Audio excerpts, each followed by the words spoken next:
नमस्कार दोस्तों, स्वागत है आप सभी का एक बार फिर से मेरे YouTube चैनल पे। और आज हम बात करेंगे सीआरडी की। सीआरडी की बात करने से पहले मैं आपसे एक रिक्वेस्ट ये भी करना चाहूँगा कि इसके पहले मैंने 2 वीडियोज़ और बनाए हैं इससे रिलेटेड, जो कि एनोवा यानी एनालिसिस ऑफ वेरिएंस, दूसरा प्रिंसिपल्स ऑफ फील्ड एक्सपेरिमेंट। तो इन दोनों वीडियोज़ को आप पहले देख लीजिए और ज़रूर देख लीजिए। क्यों? क्योंकि एनोवा टेक्निक का ही हम यहाँ पर यूज़ करेंगे सीआरडी के एनालिसिस में।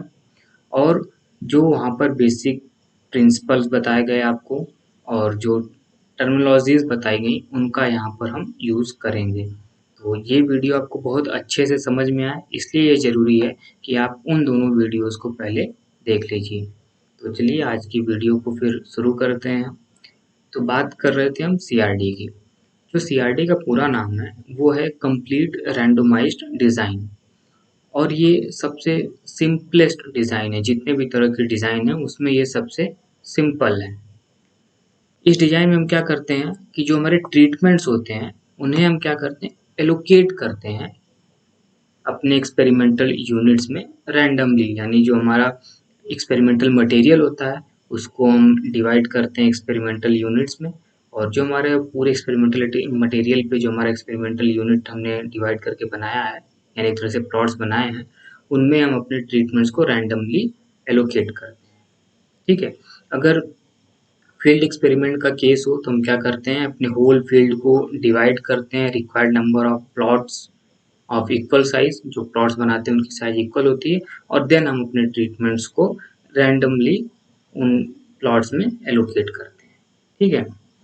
तो ये जो रेंडमाइजेशन है ये क्या करता है कि ये एक्सपेरिमेंटल जो यूनिट्स हैं उन सभी को इक्वल चांस या कहें कि इक्वल प्रोबेबिलिटी देता है कि वो हर ट्रीटमेंट को या किसी भी ट्रीटमेंट को रिसीव करने की जो चांस है वो क्या है, बराबर हो। मतलब कोई भी आपका एक ट्रीटमेंट है, मान लीजिए आपका एक्सपेरिमेंटल यूनिट से आपके 10 ट्रीटमेंट है, तो 10 ट्रीटमेंट का इस एक्सपेरिमेंटल यूनिट में जो चांस है, जो प्रोबेबिलिटी है वो क्या हो, इक्वल हो। ये रैंडमाइजेशन प्रोवाइड कराता है। आगे चलें तो in the field experiment there is generally large variation. भाई फील्ड एक्सपेरिमेंट में क्या होता है, वहाँ पे वेरिएशन बहुत ज़्यादा होता है प्लॉट्स के बीच में। जो हमने एक्सपेरिमेंटल प्लॉट्स बनाए हैं वहाँ पर जो वेरिएशन है वो बहुत ज़्यादा होता है। क्यों? क्योंकि सॉइल में हेट्रोजेनिटी होती है। तो इसलिए जो सीआरडी है, CRD is not preferred in field experiments. तो सीआरडी को हम फील्ड एक्सपेरिमेंट के लिए प्रीफर नहीं करते हैं। इन लेबोरेटरी एक्सपेरिमेंट्स, जो हमारे लेबोरेटरी के एक्सपेरिमेंट्स हैं और जो हमारे ग्रीन हाउस स्टडीज़ हैं, ठीक है, वहाँ पर हम होमोजेनिटी जो होता है वो बहुत ही आसानी से अचीव कर सकते हैं अपने एक्सपेरिमेंटल मटेरियल में। तो सीआरडी का यूज़ फील्ड एक्सपेरिमेंट नहीं करते हैं। कहाँ करते हैं? लेबोरेटरी एक्सपेरिमेंट्स में करते हैं, ग्रीन हाउस स्टडीज़ के लिए करते हैं। क्यों? क्योंकि हम अपने एक्सपेरिमेंटल मटेरियल पे यहाँ पर बहुत ही ईजिली हम होमोजेनिटी को अचीव कर सकते हैं। तो CRD is most useful in such experiments. तो देखिए आपने 3 बेसिक प्रिंसिपल्स पढ़े थे सीआरडी के, सॉरी सीआरडी कह रहे हैं, फील्ड एक्सपेरिमेंट के, जिसमें रेप्लिकेशन, रैंडमाइजेशन और लोकल कंट्रोल था। तो देखिए रेप्लिकेशन यहाँ पर करते हैं, रैंडमाइजेशन भी करते हैं, लोकल कंट्रोल नहीं करते हैं। क्यों? क्योंकि हम सीआरडी को ऐसी कंडीशन में ही यूज़ ही कर रहे हैं कि जब हमारा एक्सपेरिमेंटल मटेरियल में क्या है, होमोजेनिटी है। तो जब होमोजेनिटी है तो हम लोकल कंट्रोल का यूज़ नहीं करेंगे। तो सीआरडी में लोकल कंट्रोल का यूज़ नहीं होता है। कंपटीशन में बहुत बार इस क्वेश्चन को पूछा जाता है कि which principle is not used in CRD, या फिर local control is not used in which design. तो लोकल कंट्रोल को सीआरडी में यूज़ नहीं करते हैं। ठीक है। अब बात करते हैं लेआउट की। ठीक है। तो लेआउट क्या है? Basically placement of the treatments on the experimental units along with the arrangement of experimental units is known as layout the experiment. यानी कि जो हमारे ट्रीटमेंट्स हैं उनको हम एक्सपेरिमेंटल यूनिट्स में किस तरह से प्लेस करेंगे, जो एक्सपेरिमेंटल यूनिट्स है उसका अरेंजमेंट किस तरह का होगा, तो यही क्या कहलाता है, ये लेआउट कहलाता है एक्सपेरिमेंट का। अब मान लीजिए उदाहरण के लिए कि आपके पास 5 ट्रीटमेंट्स हैं जिनको हम नाम दे रहे हैं A B C D E.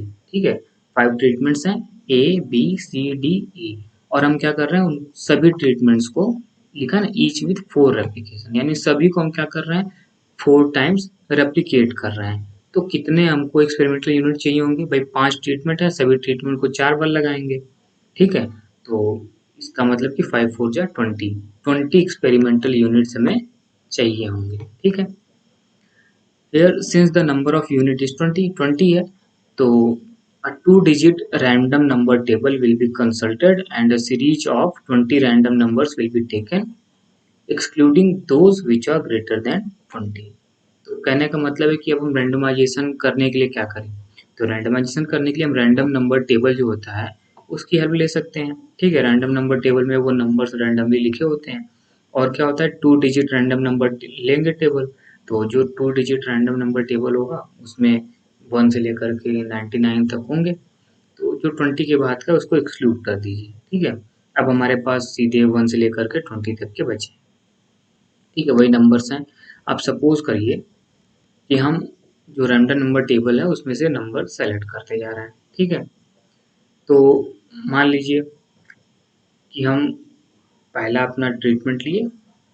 ठीक है, और हमने उस पर क्या किया, ट्रीटमेंट नंबर बना दिया था। जैसे ये इसमें जो है अरेंजमेंट्स जो ये रखे हैं, जैसे देखिए यहाँ पर पहले में क्या आ गया, आपका बी आ गया। ठीक है, तो ये बी कैसा है, ये रैंडमली है। मान लीजिए कि आपने ये 20 प्लॉट्स सेलेक्ट किए थे। ठीक है, 20 प्लॉट्स को आपने क्या किया था, सेलेक्ट किया था। या फिर आपने ऐसा कर लिया कि भाई चलिए ट्रीटमेंट ए हमने ले लिया पहले। ठीक है, तो ट्रीटमेंट ए को ही निकाले तो पहले कौन आया। ठीक, जैसे हमारे नंबर्स हैं रैंडम नंबर टेबल, और हमने क्या किया कि हम सबसे पहले क्या करेंगे, अपने ट्रीटमेंट ए को अलॉट करेंगे। ठीक है, तो ट्रीटमेंट ए को अलॉट किया, तो जब पहली बार निकाला रैंडम नंबर टेबल से एक नंबर निकाला तो क्या आया, वो 4। ठीक है, तो हमने क्या किया, 4 में ए को लोकेट कर दिया। ठीक है, ये हम नहीं कर रहे हैं, ये कैसे कर रहे हैं, रैंडमली कर रहे हैं, सब इक्वल चांस मिल रहा था वहां पर सभी को कि भाई 20 प्लॉट्स थे, ये जो ए का पहला था ये कहीं भी जा सकता था, लेकिन हमने क्या किया, रैंडम नंबर टेबल का यूज किया, वहां से जब पहले नंबर लिया निकाला तो वहां पे 4 निकला, तो हमने ए को 4 में लिख दिया। फिर दूसरा निकाला तो 18 आया। ठीक है, तो हमने क्या किया, 18 में ए को रख दिया। ठीक है, इसी तरह से फिर कहाँ आया, 2 आया, देन 14 आया। ठीक है, तो 14 में रख दिया। तो 4 रेप्लिकेशन करने थे तो ए का 4 रेप्लिकेशन हो गया। इसी तरह हम क्या करेंगे, बी ट्रीटमेंट के लिए करते हैं, तो चलिए बी ट्रीटमेंट के लिए हम लेंगे। तो सपोज करिए कि सबसे पहले क्या आ गया, 13 आ गया, तो इसको यहाँ अलॉट कर देंगे। ठीक है, फिर मान लीजिए 3 आ गया तो यहाँ कर देंगे, मान लीजिए फिर 7 आ गया तो यहाँ रख दिया, इसी तरह से। तो ये बेसिकली क्या है, रैंडमली है। ठीक है, ये इसमें से ह्यूमन बायसनेस खत्म हो जा रही है, हम अपनी मर्जी से नहीं रख रहे हैं। हम रैंडम नंबर टेबल ले लिए, उसमें से जिसकी किस्मत में जो है वो उस प्लॉट उस एक्सपेरिमेंटल यूनिट में या उस प्लॉट में चला जा रहा है वो ट्रीटमेंट। ठीक है, तो ये तो हुआ रैंडमाइजेशन।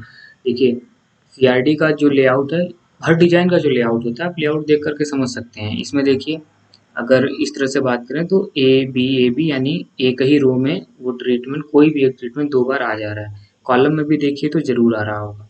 ठीक है, जैसे देखिए यहाँ पे बी बी है ना, ए ए, तो रो में और कॉलम में वो ट्रीटमेंट रिपीट हो रहा है यहाँ पर। ठीक है, तो ये सीआरडी है। आगे चलते हैं, देखिए स्टैटिस्टिकल एनालिसिस की बात करें। ठीक है, तो ये यहाँ पर बोला जा रहा है कि सपोज करिए कि हमारे पास के ट्रीटमेंट्स हैं और जिसको हम अप्लाई कर रहे हैं आर प्लॉट्स पे। ठीक है,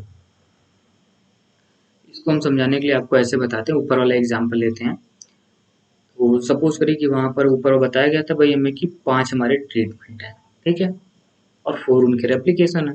तो देखिए ये जो ट्रीटमेंट की हेडिंग दी गई है, इसके नीचे आपको लिखा गया है ट्रीटमेंट 1, ट्रीटमेंट 2।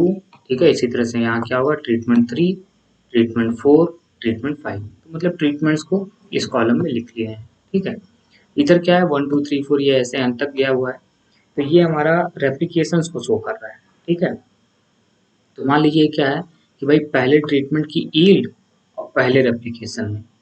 ठीक है, पहले ट्रीटमेंट को पहली प्लॉट में जब लगाए थे तो उसकी यील्ड क्या है, उसी तरह से पहले ट्रीटमेंट का जो दूसरे रेप्लिकेशन में दूसरे प्लॉट में लगाए थे तो उसमें यील्ड क्या है, इसी तरह से तीसरे में क्या होगा, चौथे में क्या होगा। तो यानी कि कॉलम में ट्रीटमेंट्स के नंबर, ट्रीटमेंट्स हो गए, ट्रीटमेंट 1 2 3 4 5, और उनके सामने रो में क्या लिखते जा रहे हैं, जो हर प्लॉट में एक्सपेरिमेंटल यूनिट में जो उनकी यील्ड आती जा रही है। ठीक है, वो लिखते जा रहे हैं। यहाँ पर क्या है, टोटल है, ट्रीटमेंट 1 का टोटल कर लेंगे, ट्रीटमेंट 2 का टोटल कर लेंगे, ट्रीटमेंट 3 का टोटल कर लेंगे, ट्रीटमेंट 4 का यहाँ पर टोटल कर लेंगे। जब ये सभी ट्रीटमेंट्स के जो टोटल हो जाएंगे तो इनको जब यहाँ नीचे टोटल करेंगे तो हमारा ग्रैंड टोटल कहलाएगा। ठीक है। और जब इन्हीं ट्रीटमेंट्स का मीन निकालेंगे, मान लीजिए तुम्हारा पहला ट्रीटमेंट ए था और ए को 4 बार रेप्लिकेट किए थे, ठीक है, तो ए का जो टोटल था वो 80 था, तो 80 को जब 4 से डिवाइड कर देंगे तो हमारे पहले ट्रीटमेंट का क्या आएगा, मीन आएगा। तो ये ट्रीटमेंट 1 का मीन है, देखिए टी के ऊपर बार लगा हुआ है, ये ट्रीटमेंट 2 का मीन है। ठीक है, इस तरह से हम एनालिसिस करने के लिए अपने टेबल को बनाते हैं। ठीक है, यहाँ पर मीन्स निकाल लिया सबका। अब देखिए जो सीआरडी का मॉडल होता है, तो यहाँ पर लिखा क्या हुआ, मैथमेटिकल मॉडल, इसको आप क्या कहिए, स्टैटिस्टिकल मॉडल। क्यों, क्योंकि यहाँ पर एक टर्म लगा हुआ है EIJ, ठीक है, एरर टर्म इसके साथ लगा हुआ है, एरर टर्म एसोसिएटेड है। तो स्टैटिस्टिकल मॉडल में एरर टर्म हमेशा एसोसिएटेड होता है और मैथमेटिकल मॉडल में क्या होता है कि एरर नहीं होता है। तो इसको आप मैथमेटिकल मॉडल ना कह करके इसको क्या कहिए, स्टैटिस्टिकल मॉडल कहिए। ठीक है, तो ये हमारा क्या है कि स्टैटिस्टिकल मॉडल है। तो जो सीआरडी का स्टैटिस्टिकल मॉडल है वो क्या होता है कि Y I J is equal to mu plus alpha I plus E I J. ठीक है, अब देखिए जो आई है इसको के तक बताया गया है, क्यों, क्योंकि नंबर ऑफ ट्रीटमेंट्स हमारे के तक थे। ठीक है, तो आई को के तक है। जे हमारा क्या था, एक तरह से रेप्लिकेशन था, तो 1 से लेकर के कहाँ तक है, ये आर तक है। ठीक है, मतलब रेप्लिकेशन कितने भी हो सकते हैं, 1 2 3 4 5, तो हम उसको आर तक कह दे रहे हैं। तो ये जो वाई आई जे है आपका, ये वाई आई जे क्या है कि jth replication, Y I J is the jth replication of the ith treatment. ठीक है, जो ट्रीटमेंट नंबर ith है उसके जेथ रेप्लिकेशन में क्या यील्ड है। ठीक है, कहने का क्या मतलब भाई, अब वो ith ट्रीटमेंट कह दिया गया, तो ith ट्रीटमेंट भाई ट्रीटमेंट के हैं, कुछ भी हो सकते हैं, पांचवा ट्रीटमेंट। जेथ में क्या है, जे क्या रेप्लिकेशन है, तो नंबर ऑफ रेप्लिकेशन कुछ भी हो सकता है, यानी पांचवा ट्रीटमेंट का तीसरे रेप्लिकेशन में क्या यील्ड है। ठीक है, तो ये मॉडल उस चीज को बता रहा है। ठीक है, तो ये तो म्यू जो होगा ये आपका जनरल मीन इफेक्ट होगा, कि जनरल मीन इफेक्ट क्या है।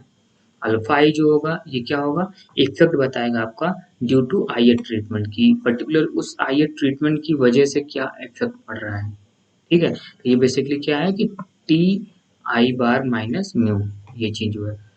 तो म्यू आपका क्या था, जनरल मीन इफेक्ट था, कि जनरल मीन इफेक्ट क्या है।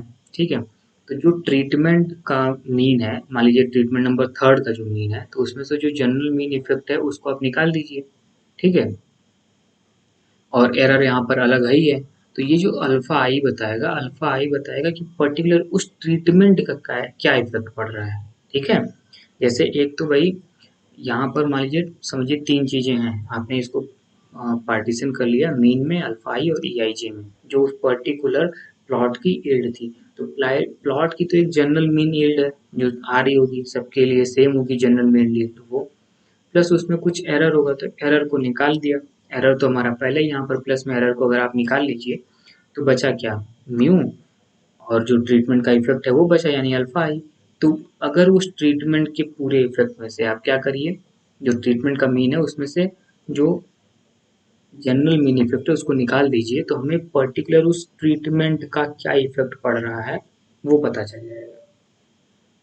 और जो हमारा ई आई जी है ये क्या है, एरर इफेक्ट है, जो फॉलो करता है नॉर्मल डिस्ट्रीब्यूशन को, इसमें मीन जीरो और वेरिएंस सिग्मा स्क्वायर होता है। ठीक है, तो अब आगे चलते हैं। तो यहाँ पर हमारी जो नल हाइपोथेसिस होगी, नल हाइपोथेसिस को हम टेस्ट करते हैं, ये आपको बताया टेस्टिंग ऑफ हाइपोथेसिस वाले लेक्चर में। तो there is no significant difference between the treatment effects, जो नो डिफरेंस वाला होता है वही हमारा नल हाइपोथेसिस होता है। तो नो डिफरेंस हम स्टार्टिंग में क्या मान के चलते हैं कि जो ट्रीटमेंट्स हैं, जो ट्रीटमेंट के इफेक्ट्स हैं उनके बीच में कोई डिफरेंस नहीं है, यानी ट्रीटमेंट वन वन के इफेक्ट में, यानी ट्रीटमेंट ए के इफेक्ट में, ट्रीटमेंट बी के इफेक्ट में, ट्रीटमेंट सी के इफेक्ट में कोई डिफरेंस नहीं है, सभी के जो ट्रीटमेंट के इफेक्ट्स हैं वो क्या है, सेम है। ठीक है, ये जो ट्रीटमेंट है यहाँ पर अल्फा आई, इसको जो लिखा गया है, ठीक है, ये जो अल्फा आई आपको दिख रहा है, तो ये चूंकि अल्फा 1 2 3 4 के तक है तो इसको आई लिख दिया गया है यहाँ पर, अल्फा आई। तो ये अभी आपने ऊपर देखा ना कि अल्फा आई कैसे निकल रहा था, कि जो ट्रीटमेंट का मीन था उसमें से जनरल मीन इफेक्ट को निकाल लिया जा रहा था। तो जनरल मीन इफेक्ट म्यू है, और ये म्यू आई बताया जा रहा है कि पर्टिकुलर उसी ट्रीटमेंट का जो मीन होगा वो ये चीज़ है, ये ट्रीटमेंट मीन है। म्यू आई आपका क्या है, ट्रीटमेंट मीन है यहाँ पर, ठीक है, जिसको यहाँ पे टी आई से दिखाया गया था उसको हम क्या कर रहे हैं, म्यू आई से यहाँ पर शो कर रहे हैं, यानी ट्रीटमेंट मीन।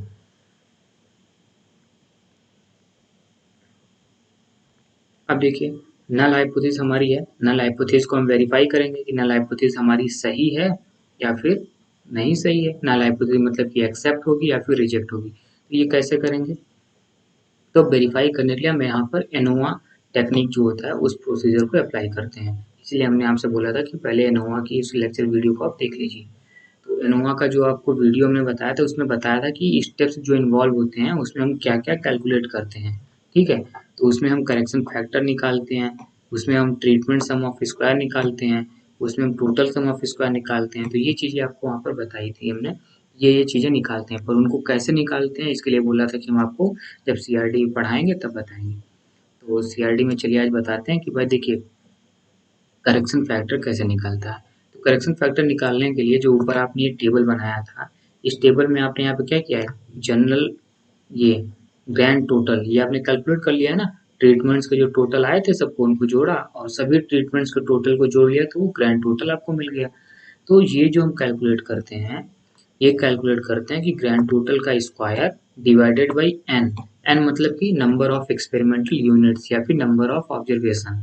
तो जो ऊपर एग्जांपल था कि 5 ट्रीटमेंट और 4 रेप्लिकेशन, तो उसके हिसाब से एन की वैल्यू यहाँ क्या हो जाएगी, 20 हो जाएगी।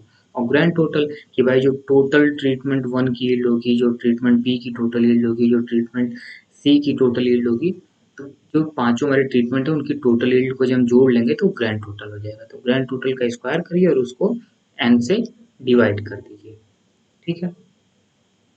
अब आगे क्या करते हैं, treatment sum of square calculate करते हैं। तो treatment sum of square calculate करने के लिए क्या करते हैं कि जो हमारा पहले ट्रीटमेंट का टोटल है उसका स्क्वायर करिए, ठीक है। फिर दूसरे ट्रीटमेंट का जो स्क्वायर है उसका स्क्वायर करिए, फिर तीसरे ट्रीटमेंट का जो स्क्वायर है, तो तीसरे ट्रीटमेंट का जो टोटल है उसका स्क्वायर करिए। तो कहने का मतलब कि जितने ट्रीटमेंट्स हैं सबके टोटल्स होंगे, तो सभी का स्क्वायर करते जाइए और उनको जोड़ लीजिए और उसको डिवाइड किससे करिए, एन से, जो कि आपका नंबर ऑफ ऑब्जर्वेशंस है। और जब इसको कैलकुलेट कर लेंगे आप तो उसमें से जो करेक्शन फैक्टर आपने ऊपर कैलकुलेट किया उस करेक्शन फैक्टर को निकाल दीजिए, ठीक है। तो इस तरह से आप ट्रीटमेंट सम ऑफ स्क्वायर निकाल सकते हैं। इसमें से आप कुछ भी निकाल सकते हैं, टोटल सम ऑफ स्क्वायर भी पहले निकाल सकते हैं, ट्रीटमेंट सम ऑफ स्क्वायर भी पहले निकाल सकते हैं। तो इस चीज़ से कंफ्यूज ना होइए कि अरे स्टेप 2 में कहीं पे पहले टोटल सम ऑफ स्क्वायर निकाल लिया था तब ट्रीटमेंट सम ऑफ स्क्वायर निकाला है। दोनों में से आप कुछ भी पहले निकाल लीजिए। अब देखिए ये जो ऊपर लिखा हुआ है इसी को यहाँ पर समराइज किया जा रहा है। आपने पढ़ा ना कि जब ये जो समेसन है, समेसन के आगे हमने क्या लिख दिया, टी आई स्क्वायर। तो ये बता रहा है कि जितने ट्रीटमेंट्स हैं उनका स्क्वायर करिए, उनको जोड़ लीजिए। तो जो ऊपर ये एक्सपेंडेड फॉर्म में था उसी को हमने यहाँ पर क्या किया, शॉर्ट फॉर्म में लिख लिया है, समेसन टी आई स्क्वायर, यानी कि और ये जो आई है, ये नीचे जो आई छोटा सा लिखा है क्या बता रहा है कि 1 से लेकर के के तक, क्योंकि के ट्रीटमेंट हम मान के चल रहे हैं। जो ऊपर हमने एक टेबल अभी बनाया बनाया था उसमें के ट्रीटमेंट माना था, तो जो कि के ट्रीटमेंट्स हैं तो यहाँ पर हाई क्या है, 1 से लेकर के के तक है। तो कहने का मतलब कि जितने के वो के ट्रीटमेंट जो हैं सभी का क्या करना है आपको, ट्रीटमेंट्स के जो टोटल हैं उनको स्क्वायर करना है और जो उनका स्क्वायर होगा उसको जोड़ लेना है, उसको एन से डिवाइड करना है और करेक्शन फैक्टर निकाल लेना है उसमें से, ठीक है। इसी तरह से जब हम टोटल सम ऑफ स्क्वायर करेंगे, ठीक है, तो टोटल सम ऑफ स्क्वायर के लिए क्या करते हैं कि जो हमने अभी टेबल में देखा कि हमारे मान लीजिए 20 प्लॉट्स, अगर 5 ट्रीटमेंट और 4 रेप्लिकेशन है तो 20 एक्सपेरिमेंटल यूनिट्स थे। तो जो सभी एक्सपेरिमेंटल यूनिट्स थे टेबल में इनको यहाँ सेट कर रहे थे, ये टेबल में देखिए सेट किए हैं उनकी यील्ड्स को यहाँ पर y11 y12 है ना, इस तरह से y13 y14, यहाँ पे y21 y22 ऐसे सेट करेंगे हम अपने टेबल में। तो ये कितने ऑब्जर्वेशन होंगे, कुल 20 ऑब्जर्वेशन होंगे ना हमारे, क्योंकि जो हमारा नंबर ऑफ ट्रीटमेंट है वो 5 है, नंबर ऑफ रेप्लिकेशन 4 है, तो 5 4 जा 20। तो इस एग्जाम्पल के हिसाब से यहाँ पर 20 हमारे क्या होंगे, एक्सपेरिमेंटल यूनिट्स होंगे, यानी कि 20 प्लॉट्स हैं तो हर प्लॉट की अपनी अपनी यील्ड होगी, ठीक है। तो ये पहला जो हमारा था, यानी पहला ट्रीटमेंट का जो पहला रेप्लिकेशन की वैल्यू आई थी उसका स्क्वायर कर लिया, ठीक है। इसी तरह से जो पहला ट्रीटमेंट था उसके दूसरे रेप्लिकेशन वाले प्लॉट की जो यील्ड थी उसका स्क्वायर कर लिया। इसी तरह से जो पहला ट्रीटमेंट था और जो उसका तीसरा रेप्लिकेशन था उसका। तो इसी तरह से जितने ट्रीटमेंट्स होंगे और जितना उनका रेप्लिकेशंस किया गया होगा वो सभी को, मतलब जो टोटल हमारे वहाँ पर प्लॉट्स बने हैं, तो हर प्लॉट की अपनी एक यील्ड होगी। उन सभी यील्ड्स का स्क्वायर करिए, सभी यील्ड्स का स्क्वायर करते जाइए, उसको जोड़ लीजिए। ठीक है, उसको जोड़ने के बाद उसमें से क्या करिए, करेक्शन फैक्टर को निकाल लीजिए। ठीक है, यानी कि summation Y I J square minus correction factor. ये इसको जब हम समेशन के फॉर्म में लिख देंगे तो क्या हो जाएगा, वाई आई जे हो जाएगा, है ना, यानी कि आई ट्रीटमेंट और जे एप्लीकेशन। तो देखिए अभी अगर हो सकता है कि आपको चीज़ें बहुत अच्छे से नहीं समझ में आ रही होंगी, क्योंकि अभी आप फर्स्ट टाइम इसको देख रहे हैं, तो ये एक जनरल प्रोसीजर है। अभी आप इसको देखिए, समझने की कोशिश करिए, इसके बाद जब हम आपको एग्जाम्पल करवाएंगे तब ये चीज़ें आपको समझ में आ जाएंगी, तब कोई बहुत ज़्यादा प्रॉब्लम आपको नहीं होगी। ठीक है, तो ये चीज़ें देखिए, आप टोटल सम ऑफ स्क्वायर भी यहाँ निकाल लेंगे इस तरह से। तो करेक्शन फैक्टर निकाला, ट्रीटमेंट सम ऑफ स्क्वायर निकाला, टोटल सम ऑफ स्क्वायर निकाला। अब हम क्या करेंगे, error sum of square find out करेंगे सीआरडी में। तो जो एरर सम ऑफ स्क्वायर निकालने के लिए जो हमारा फॉर्मूला होगा वो क्या होगा, कि जो टोटल सम ऑफ स्क्वायर आया है यानी कि TSS, उसमें से ट्रीटमेंट सम ऑफ स्क्वायर को माइनस कर दीजिए, यानी TRSS को।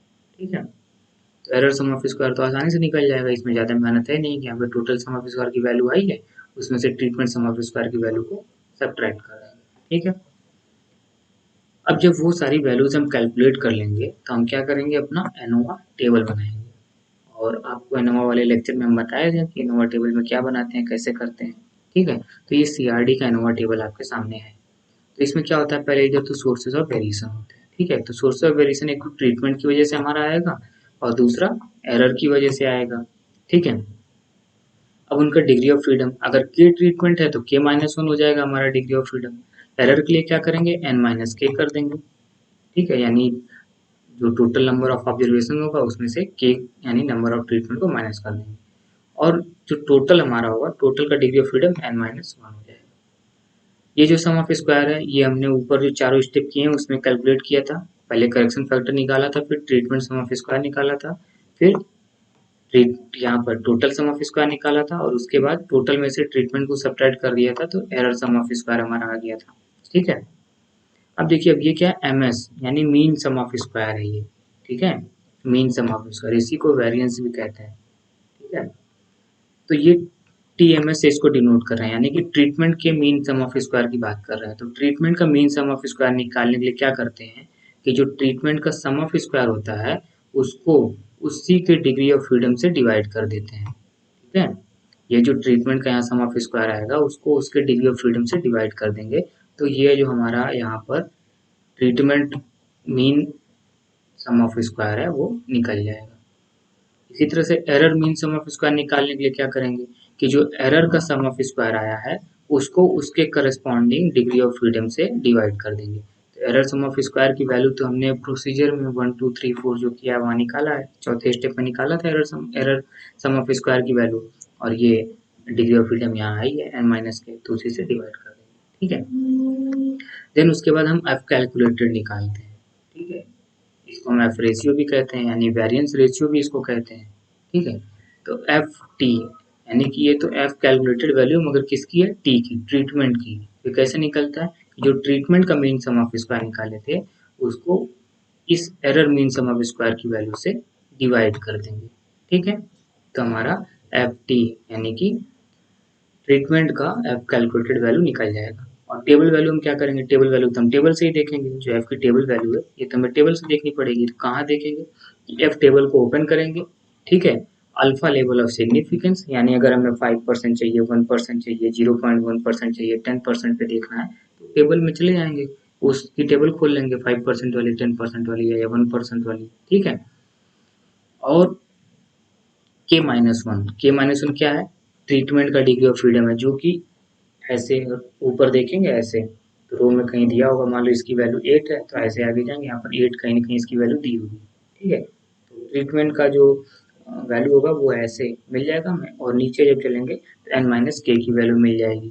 ठीक है, टेबल में तो दोनों वैल्यू मिल गई।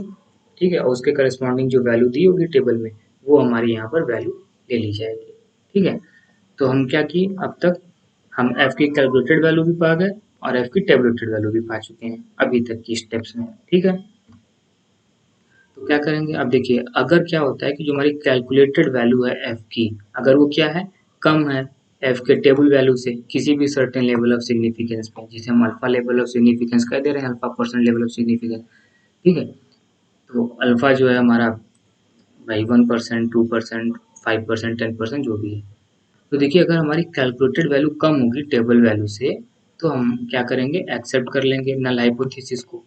अगर नल हाइपोथेसिस हमारी एक्सेप्ट हो गई तो हम क्या कंक्लूजन निकालेंगे कि there is no significant difference between the treatment means, यानी कि जो ट्रीटमेंट मीन्स है उनके बीच में कोई सिग्निफिकेंट डिफरेंस नहीं है। तो जब सिग्निफिकेंट डिफरेंस ही नहीं है तो बात ही खत्म हो जाती है, ये सभी ट्रीटमेंट्स के बीच में कोई डिफरेंस ही नहीं है।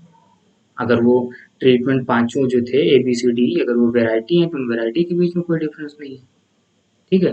तो अगर नो सिग्निफिकेंट डिफरेंस हो गया तब तो कोई बात ही नहीं, बात यहीं पर खत्म हो जाएगी। बट अगर ऐसा होता है कि calculated value of F is greater than tabulated value of F, तो हमारी नल हाइपोथेसिस रिजेक्ट हो जाएगी, ठीक है। तो रिजेक्ट होने का मतलब क्या है कि उनके बीच में, ट्रीटमेंट्स के बीच में, किन्हीं ट्रीटमेंट्स के बीच में सिग्निफिकेंट डिफरेंस है, ठीक है। अब तो ये बात होगी कि चलो भाई कैलकुलेटेड की वैल्यू ज़्यादा हो गई टेबलेटेड की वैल्यू से, तो नल हाइपोथेसिस रिजेक्ट हो गई, यानी कि कुछ ट्रीटमेंट्स के बीच में तो सिग्निफिकेंट डिफरेंस है। अब किनके बीच में सिग्निफिकेंट डिफरेंस है और किसके बीच में सिग्निफिकेंट डिफरेंस नहीं है, ये हम कैसे पता करेंगे। हमारे सामने एक ये प्रॉब्लम है, ठीक है। Which of the treatment means are significantly differ, कि किन ट्रीटमेंट्स के जो मीन्स हैं वो सिग्निफिकेंटली डिफरेंट है। तो इसके लिए हम क्या करते हैं, हम कैलकुलेट करते हैं सी डी, ठीक है, जिसको हम क्या कहते हैं, क्रिटिकल डिफरेंस कहते हैं, ठीक है। तो इसके लिए हमें सी डी कैलकुलेट करना पड़ता है।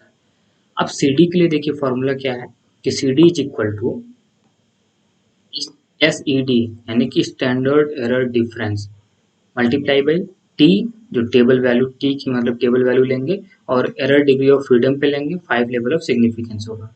यानी एनोवा में जब चल रहे थे तो वहाँ पर तो हम एफ टेबल का यूज़ कर रहे थे, पर सी डी निकालने के लिए हम टी टेबल का यूज़ करते हैं। देखिए एस सी डी यहाँ पर क्या है कि standard error of difference between the treatment means, ठीक है, ट्रीटमेंट्स मीन्स लिखना चाहिए था।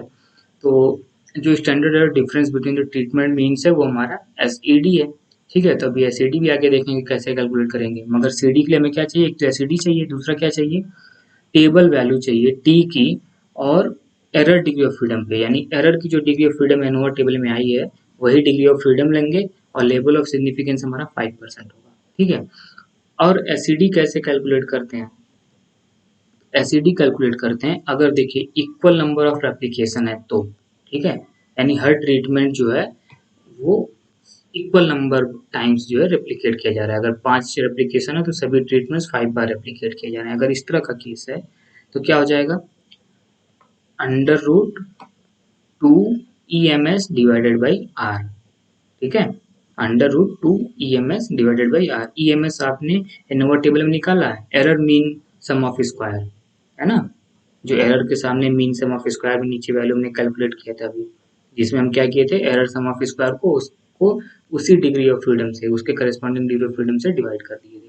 तो ये वैल्यू तो हमें एनोवा से मिल गई, तो हमने सी डी फटाक से निकाल लिया, और टी की टेबल वैल्यू हमने टेबल से देख ली, दोनों को मल्टीप्लाई कर लिए तो सी डी आ जाएगा। लेकिन अगर हम कहें कि अनइक्वल नंबर ऑफ रेप्लिकेशन है तो, ठीक है, यानी कि कोई ट्रीटमेंट 4 बार रेप्लिकेशन हो गया, कोई ट्रीटमेंट 5 बार रेप्लिकेट हो गया, ठीक है, इस तरह से है केस। तो क्या हो जाएगा कि S E D is equal to, तब जिन ट्रीटमेंट्स के बारे में, 2 ट्रीटमेंट्स के बारे में स्टडी कर रहे हैं उन्हीं का यहाँ रेप्लिकेशन हमें लिखना पड़ेगा। मान लीजिए 2 ट्रीटमेंट्स ले लिए, ठीक है, तो ई एम एस तो वैल्यू वहाँ से मिल ही जाएगी, 1/R1 कहिए या आर आई कहिए, प्लस 1/RJ, ठीक है। यानी कि जो आई है वो पहला ट्रीटमेंट है यहाँ पर, उसको के टाइम्स जो है रेप्लिकेट किया जाए, इस तरह से समझिए, या जो दूसरा रेप्लिकेशन है वो दूसरे ट्रीटमेंट का रेप्लिकेशन है, ठीक है। मान लीजिए पहले ट्रीटमेंट को 4 बार रेप्लिकेट किया गया था, दूसरे ट्रीटमेंट को 6 बार, तो 1/4 1/6, ठीक है। उन्हीं ट्रीटमेंट्स को कंपेयर करने के लिए, जिनको कंपेयर करना है उन्हीं का रेप्लिकेशन नंबर यहाँ लिखेंगे, ठीक है। तो अब क्या हो जाएगा कि जब हमारे पास सी डी की वैल्यू आ जाएगी तो जो ट्रीटमेंट के मीन्स है ना, इनको हम अरेंज करेंगे सबसे पहले किसमें, descending order of the magnitude, जो उनका मैग्नीट्यूड है उसके डिसेंडिंग ऑर्डर में, ठीक है, मान लीजिए किसी की यील्ड 10 क्विंटल पर हेक्टेयर थी, किसी की यील्ड 12 क्विंटल पर हेक्टेयर थी, किसी की यील्ड 8 क्विंटल पर हेक्टेयर थी, किसी की यील्ड 18 क्विंटल पर हेक्टेयर थी। तो हम इसको डिसेंडिंग ऑर्डर में क्या करेंगे, अरेंज कर लेंगे। ठीक है, तो अरेंज कर लिए। If the difference between the two treatment means is less, ठीक है, अगर दो ट्रीटमेंट्स के मीन का बीच का जो डिफरेंस है किसके, सी डी की वैल्यू से, ठीक है, सी डी की हमारी कोई वैल्यू आएगी। और मान लीजिए दो ट्रीटमेंट है, एक का मीन 12 एक का मीन 14 है, तो उनका डिफरेंस क्या हुआ, 2 हुआ। तो अगर ये जो 2 है ये सी डी की वैल्यू से क्या है, कम है, तो हम क्या डिक्लेयर करेंगे कि नॉन सिग्निफिकेंट है। ठीक है, अदरवाइज सिग्निफिकेंट है। अगर सी डी की वैल्यू से कम का डिफरेंस है दो ट्रीटमेंट्स के बीच में, तो वो दोनों ट्रीटमेंट क्या है, नॉन सिग्निफिकेंट है। अगर वो डिफरेंस ज़्यादा है, मान लीजिए सी डी की वैल्यू 5 है और डिफरेंस जो है वो उसकी वैल्यू 7 है, तो क्या हो जाएगा, सिग्निफिकेंट हो जाएगा। ठीक है, अगर अभी आपको कुछ ऐसी चीज़ें भारी भरकम सी लग रही हों कि कॉम्प्लिकेटेड है कैसे करेंगे, परेशान बिल्कुल ना होइए, हम आपको एग्जाम्पल कराएंगे, इक्वल नंबर ऑफ रेप्लिकेशन का भी, अनइक्वल नंबर ऑफ रेप्लिकेशन का भी। उस टाइम पे आपको सब कुछ समझ में आ जाएगा। अभी हम यहाँ पर बस आपको स्टेप्स बताने की कोशिश कर रहे थे कि एनालिसिस के जो प्रोसीजर है उसमें क्या क्या स्टेप होते हैं, कैसे कैसे हम करते हैं। ठीक है, और एक चीज देखिए, आपको सीआरडी के बारे में कुछ बता दें। एक तो आपको बताया कि लोकल कंट्रोल का यूज नहीं करते हैं इसमें, इसको वन वे क्लासिफिकेशन और नो वे कंट्रोल कहते हैं। ठीक है, इसका दूसरा नाम है सीआरडी का। सीआरडी का एक नाम और है, वो क्या है कि one way classification. Classification one way चलता है, मतलब जहाँ शुरू करते हैं ऐसे करते चले जाते हैं। ठीक है, किधर से भी करिए कोई दिक्कत नहीं। और कंट्रोल का यूज़ करते ही नहीं, लोकल कंट्रोल का यूज़ करते ही नहीं। क्यों, क्योंकि होमोजेनिटी होती है हमारे एक्सपेरिमेंटल मटेरियल में। ठीक है, तो नो वे कंट्रोल। ठीक है, अब इसके कुछ एडवांटेज और डिसएडवांटेज की बात करें तो कहा जा रहा है कि this design is most commonly use in laboratory experiment. जो हमारी लेबोरेटरी लैब में जो एक्सपेरिमेंट कंडक्ट किए जाते हैं वहाँ पर इसको हम यूज़ करते हैं और सबसे ज़्यादा यूज़ करते हैं लैब्स में। एग्रीकल्चर केमिस्ट्री हो, प्लांट पैथोलॉजी हो, एनिमल के एक्सपेरिमेंट्स हो। ठीक है, तो यहाँ पर जो हमारा एक्सपेरिमेंटल मटेरियल होता है वो क्या होता है, होमोजीनस होता है। ठीक है, तो लैब में होमोजेनिटी होती है, वहाँ पर हम इस सीआरडी का यूज़ कर लेते हैं। This design is useful in pot culture experiment. ठीक है, ये पॉट कल्चर एक्सपेरिमेंट्स के लिए भी यूजफुल होता है जहाँ पर सेम टाइप के हमारे सॉइल लगभग होते हैं, इसलिए इसको पॉट एक्सपेरिमेंट भी कुछ लोग कहते हैं। ठीक है, और इसको ग्रीन हाउस एक्सपेरिमेंट तो जहाँ होता है वहाँ किया ही जाता है। ठीक है, और देखा जाए इसके क्या एडवांटेजेस हैं, फिर कह रहा है कि any number of replication and treatments can be used, कोई बाउंडेशन नहीं है, कितना भी नंबर ऑफ रेप्लिकेशन ले लीजिए, ट्रीटमेंट ले लीजिए। ठीक है, और जो नंबर ऑफ रेप्लिकेशन है वो ट्रीटमेंट टू ट्रीटमेंट वेरी भी कर सकता है, ये भी इसका एक एडवांटेज है।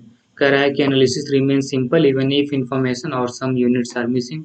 अगर कुछ प्लॉट्स के, कुछ एक्सपेरिमेंटल यूनिट्स के डेटा हमारे मिसिंग है तो भी इसकी जो एनालिसिस है वो क्या है, बहुत ही सिंपल है, फिर बहुत दिक्कत नहीं होती है। ठीक है, दिस डिजाइन, ये कमांड देखिएगा, this design provides maximum number of degree of freedom for the estimation of error than other design. मतलब कि अगर आप कहिए कि सर हम लैब में आरबीडी यूज़ कर लें तो और भी अच्छा है। क्यों, क्योंकि वहाँ पे लोकल कंट्रोल का यूज़ करते हैं, तो जो थोड़े बहुत चांसेस रहे होंगे हेट्रोजिनिटी के वो खत्म हो जाएंगे। नहीं, ये डिजाइन सबसे ज़्यादा डिग्री ऑफ फ्रीडम देता है। ठीक है, और जितना ज़्यादा डिग्री ऑफ फ्रीडम होगा, एरर डिग्री ऑफ फ्रीडम जितना ज़्यादा होगा, ठीक है, वो हमारा एरर को एस्टिमेट करने में उतना ही बढ़िया होगा, मतलब उतना ही प्रिसाइज होगा। ठीक है, तो ये डिजाइन हमारी किसी दूसरे डिजाइन के कंपैरिजन में अच्छी होती है। क्यों होती है, क्योंकि ये हमें maximum number of degree of freedom देती है, एरर डिग्री ऑफ फ्रीडम देती है। ठीक है, मतलब अगर सेम नंबर ऑफ रेप्लिकेशन और सेम नंबर ऑफ ट्रीटमेंट होगा, तो जब आप आरबीडी एलएसडी सब पढ़ लेंगे तो उसमें देखिएगा कि सीआरडी के केस में जो एरर डिग्री ऑफ फ्रीडम होगी वो सबसे ज़्यादा होगी। ठीक, अब देखिए इसके कुछ ड्रॉबैक्स के बारे में एक पॉइंट बता दिया गया है। क्या है भाई इसका drawback, the only drawback with this design is that when the experimental material is heterogeneous the experimental error would be inflated and consequently the treatments are less precisely compared। अब भाई देखिए, अगर मान लीजिए लैब में भी आप कर रहे हो, वहाँ पर भी अगर थोड़ा सा भी हेट्रोजीनस है तो हमारे एक्सपेरिमेंटल एरर को इन्फ्लेटेड करेगा ही करेगा। तो जिसकी वजह से जो हम अपने ट्रीटमेंट्स को कंपेयर कर रहे हैं वो थोड़ा सा लेस प्रिसाइजली कंपेयर कर पाएंगे। तो यहाँ पर जो सबसे ओनली वे है मतलब केवल एक मेथड जो हमारे पास बचता है जिससे हम एरर को क्या करें, कंट्रोल करें, वो क्या है कि increase the number of replication thereby increasing the degree of freedom for error. तो यहाँ पर सिर्फ हम पास एक ही तरीका बचता है, क्योंकि ब्लॉकिंग तो हम यहाँ पर करते नहीं है, ठीक है। तो एक ही तरीका यही बचता है कि अपने नंबर ऑफ एप्लीकेशन को हम क्या करें, इंक्रीज कर दें। नंबर ऑफ एप्लीकेशन को अगर हम इंक्रीज कर देंगे तो इसकी वजह से जो हमारा एरर का डिग्री ऑफ फ्रीडम है वो इंक्रीज होते जाएगा। तो एरर का डिग्री ऑफ फ्रीडम जितना ज़्यादा इंक्रीज होगा वो एरर को उतना ही अच्छे से एस्टिमेट करेगा, और एरर जितने अच्छे से एस्टिमेट होगा यानी कि एरर वाला पोर्शन निकलते जाएगा, तो हम अपने ट्रीटमेंट को बहुत ही प्रिसाइजली कंपेयर कर सकते हैं, ठीक है। अब बात वही एप्लीकेशंस की है इसकी। तो एप्लीकेशन भाई वही लेबोरेटरी में है, यूजफुल लेबोरेटरी टेक्निक या फिर जो भी मेथोडोलॉजीज स्टडीज होती हैं। अब ये फिजिक्स केमिस्ट्री या बायोलॉजिकल जो एक्सपेरिमेंट्स होते हैं ग्रीन हाउस में जो भी होते हैं लैब के अंदर, इसके लिए हमारे लिए भाई यहाँ अप्लाई करते हैं, ठीक है। CID is also recommended in situation where an appreciable fraction of units is likely to be destroyed or fail to respond। कि मान लीजिए कि कुछ एक्सपेरिमेंटल यूनिट्स हैं जो क्या करेंगे, डिस्ट्रॉय हो जाएंगे आपके एक्सपेरिमेंट के दौरान, या फिर वो रिस्पॉन्स करने में फेल होंगे, तब भी कहा जाता है कि आप CID का यूज़ करिए। क्यों? क्योंकि आपने देखा कि भाई अगर ट्रीटमेंट्स जो हैं वो मिसिंग हैं, एक्सपेरिमेंटल यूनिट्स अगर कुछ मिसिंग्स हैं, तब भी हम उसकी एनालिसिस आसानी से कर सकते हैं, ठीक है। तो इस वीडियो में बस आपसे इतना ही। आई होप आपको कुछ चीज़ें समझ में आई होंगी। हम ये तो नहीं कहेंगे कि आपको सब कुछ समझ में आया होगा, लेकिन हाँ कुछ चीज़ें ज़रूर समझ में आई होंगी अगर आपने एनोवा का भी लेक्चर देखा होगा और experimental principles of field experiment का भी देखा होगा। तो उसके बाद जब आप इसको देख रहे हैं तो आपको ज़रूर बहुत सारी चीज़ें समझ में आई होंगी। और अगर जो चीज़ें आपको अभी कुछ रह गई हैं, जहाँ पे आपको थोड़ा सा कन्फ्यूज़न है, आप कमेंट करिएगा, हम वहाँ पर आपको बता देंगे। और परेशान मत होइए, इसके बाद जब हम आपके लिए पार्ट 2 और पार्ट 3 यानी जो इसके एग्जाम्पल्स आपको सॉल्व कराएंगे, वहाँ पर आपको सब कुछ इसकी एनालिसिस की एक-एक चीज़ें समझ में आ जाएँगी। और अगर कभी कोई कन्फ्यूज़न तब आराम से आप हमें कॉन्टैक्ट कर सकते हैं। आप मेरे टेलीग्राम चैनल को भी जॉइन कर सकते हैं, उसका लिंक मैंने डिस्क्रिप्शन बॉक्स में दे दिया है। तो आप डायरेक्टली मुझसे मेरे टेलीग्राम पे भी मुझसे जुड़ सकते हैं, ठीक है। तो आज के वीडियो में बस इतना ही, और आई होप आपको CID समझ में आई होगी, और नहीं तो मैं पूरी कोशिश करूँगा आपको समझाने की, जब तक आपको नहीं समझ में आएगा। ये मैं अपनी रिस्पॉन्सिबिलिटी समझता हूँ कि आपको इस ढंग से बताऊँ चीज़ों को कि आपको समझ में आ जाए। तो आज के लिए बस इतना ही, बहुत बहुत धन्यवाद।